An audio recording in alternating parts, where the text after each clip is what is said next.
Hello everyone, I'm just going to talk about The Choral, which is rather a marvellous British film, and the reason why I'm featuring it on the channel is it isn't very often nowadays that you get a major new film where you might describe one of the main characters as a piece of music, but I think in this case that really does happen.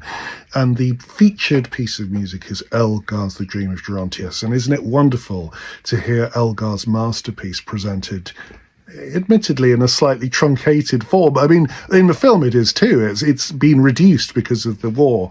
So you got a small orchestra and you get an amateur choir singing. But my goodness, it's so moving and terrific.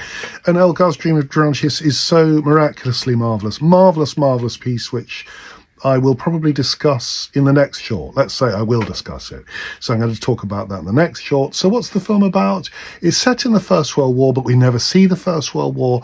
We're in a Yorkshire town where the Choral Society is a sort of cultural hub at the centre of the town, and everyone's preparing for a performance. They can't do Bach's St. Matthew Passion because it's a German piece, and so they do Elgar instead. In fact, I don't think historically that's quite accurate. I think during the First World War, there were numerous performances of choral pieces by Bach and Beethoven and Brahms and so on. So actually, there was no boycott on German pieces. But films are entitled to play on these sorts of topics. There was plenty of anti-German sentiment during the First World War.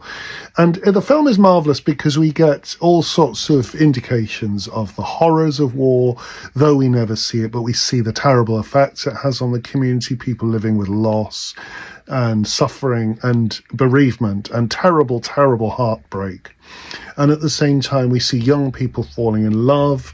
We see all kinds of social dynamics, and every character in a typical Alan Bennett way. Alan Bennett, I should say, is the screenwriter, and marvellous. He's the same age as my mum. In other words, he's 91, and look at that, 91 years old and still writing subtle and richly humane screenplay for a major film. Ralph Fiennes is magnificent as the rather conflicted but marvellously resolute conductor of the orchestra.